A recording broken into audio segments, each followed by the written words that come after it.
Hey guys, Robert Rule of 2 Review here, and today it's once again time to finish him. So that's right, you guessed it, that means that there is finally more Mortal Kombat on the way. Yesterday, Monday, June 2nd, was a big reveal where it was finally confirmed after like a week or so of speculation and rumor that a new Mortal Kombat was coming. It was announced as Mortal Kombat X, which to me says Mortal Kombat 10 since the last one was Mortal Kombat 9 technically, but they're billing it as X, the Roman numeral, which again is the number 10. So it's the 10th Mortal Kombat. It's really super exciting. We haven't gotten a whole lot of details, but there's probably really not a lot of details that you need to know or find out. You can pretty much just guess. We were treated to a really spectacular, overly spectacular reveal trailer, which was really pretty neat. I'm going to link that below so you guys can check it out. And so yeah, I'm going to talk about my feelings on Mortal Kombat. So like I said, this is something that has been kind of rumored for the last week or so. There were some tweets from series creator Ed Boon, one of the two original creators of Mortal Kombat, and the only one of the two who's actually stayed on the project and series as it's evolved throughout the years. Whereas John Tobias left many years ago, I think not too long after Mortal Kombat 4 for the arcade and Nintendo 64. I'm pretty sure that at that time, John Tobias left. Maybe it was sometime later, but either way, Ed Boon has been the only one who's remained with the series since its inception. And he made some tweets alluding to something new with Mortal Kombat coming soon. There was also a pretty interesting sort of reveal poster. It wasn't actually a picture, like a digital picture. I believe it was just a photo of a poster that showed a spine and the Mortal Kombat logo and something else kind of cool, like who's next or something, which seems to be the theme of the new trailer as well.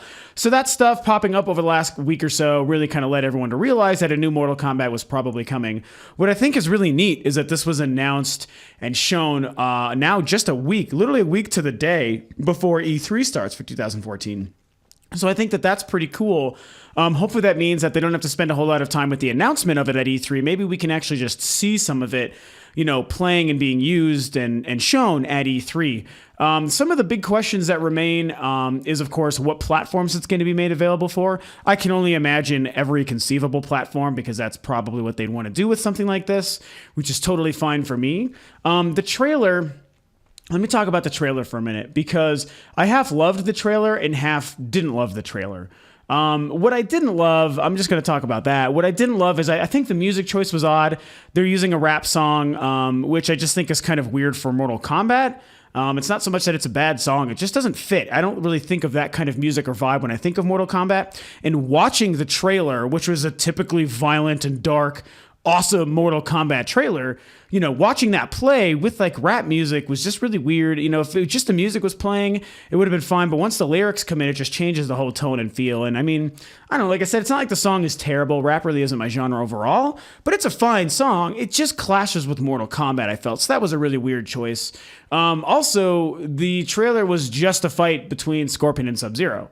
Now, when I say just a fight, let me have the caveat that it's an awesome fight. It shows amazing acrobatics, aerial stunts, pretty cool uses of their individual moves. Some of the freezing techniques that Sub-Zero used are just badass, man. It was a great fight. It was a great reveal trailer. I've heard a couple of rumblings about whether or not that's actually gameplay, the gameplay engine running or not. I wouldn't really think so, but if it is, it's definitely impressive for gameplay. You'd have to think the next-gen versions would be able to look that good.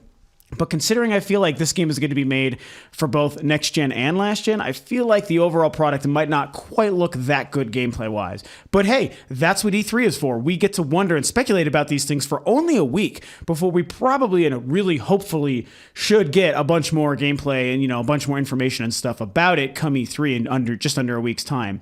So, you know, other than the fact that the music wasn't too hot and that we're not quite sure exactly if that's in-game footage or not, it's an amazing trailer. Like I said, I've linked it below. Please go and watch it if you haven't already, although you probably have.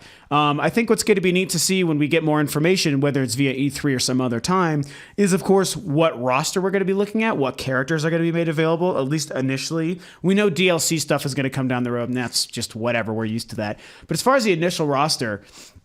I'm kind of curious to see what characters are going to return. I've always been a huge fan, going back to the original Mortal Kombat, because I was what, probably 8 or 9, maybe 10 when the first Mortal Kombat came out. So I was that perfect age to sort of discover the magic of this awesome violent fighter that had looked like nothing we had ever seen before. It's really neat because Mortal Kombat was sort of for me personally, as I reminisce a moment, when I think I was in fourth grade or so, maybe when that came out in the arcades, and it was like legendary.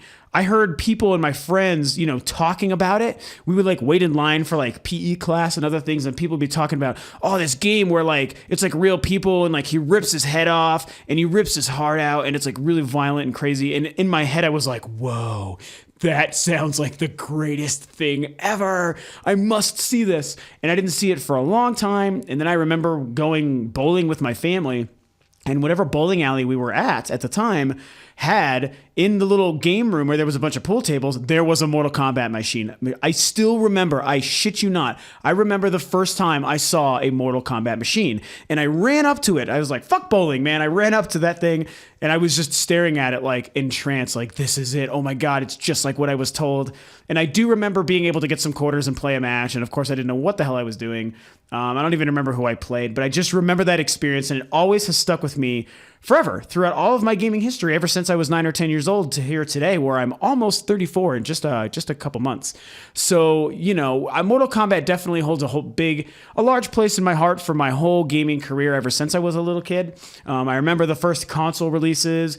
I remember the hype, and I remember all the news broadcasts about how violent it was and how violent video games were becoming, and when the MPAA was created and game ratings were created. I remember watching a legit news program as a kid, thinking I was going to hate it because my mom was watching it, and then Mortal Kombat came up and they were showing footage and talking about how violent video games were. And it was this crazy, like, fourth wall breaking moment where all of a sudden this hobby that I just knew as a kid, playing NES and Super NES and Genesis games, all of a sudden was like big news, and important people were talking about it on TV. And I thought Mortal Kombat was awesome, so it was really cool and exciting to see Mortal Kombat on the news in, circa 1990 or 91, whenever that was, a very long time, probably before a lot of you guys might have even been born or even gaming. I don't know, depending on how young you are. So anyway, that's why Mortal Kombat's awesome. That's why it's awesome to me, and I've loved almost every iteration I've ever played since. Mortal Kombat 2 probably is what I spent the most time on.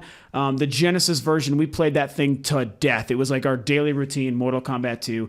I was really goddamn good with Liu Kang. I mean, that was just the way it is. So anyway, the new Mortal Kombat, who are we going to see? I've always loved Kano and Raiden in the first Mortal Kombat, which is what I started that whole tangent I just went into. So I really hope to see those guys come back. Raiden's got to be a shoo-in. Kano is kind of a 50-50 because he's appeared in a lot of games, but not consistently. So I really hope that we get him back. We know we're going to see Liu Kang.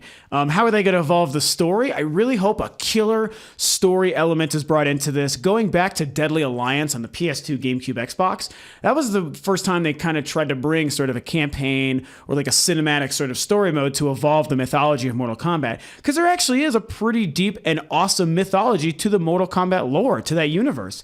Not even including the films. Or the whatever it was called, the web series. I now am forgetting what, Alliance maybe? Anyway, that stuff aside, within the games, there's a really fantastic lore being told, and I really hope that they evolve that. And we know that with both the last gen and next gen, technology available to those systems, whatever they make will be a pretty awesome campaign. So I really hope that it's got a ton of content. I think it will have a ton of content. I'd like it if it was exclusive to next gen, personally. If we get a Wii U version, that's the one I would buy, but I would really prefer it for the Wii U, the PS4, the Xbox One. I don't really care about this game coming out for last gen.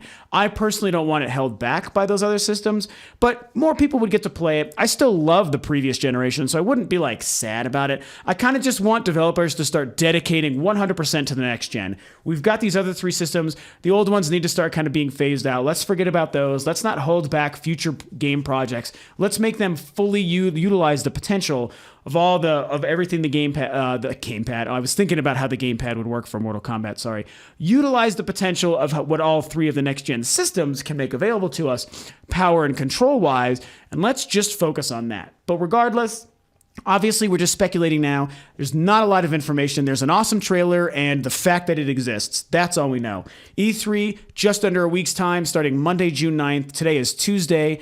We've got just 6 days to go, so we're probably going to get a lot of information about Mortal Kombat and tons of other stuff. So anyway, those are my feelings. I'm obviously a huge Mortal Kombat fan. What do you think? Are you excited? Are you not? Do you think the trailer was great? Do you not? What do you think? Share your thoughts, and let's all get ready for more Mortal Kombat. Alrighty, guys, that's it for Mortal Kombat as always. Of course, if you like what I'm doing, you can subscribe to Rule of Two Review if you haven't already. Follow the links below to the Rule of Two Review Facebook page and the Twitter. And you can like and share the video if you did. Share your comments and your thoughts below. And of course, thanks for tuning in, and I will catch you next time.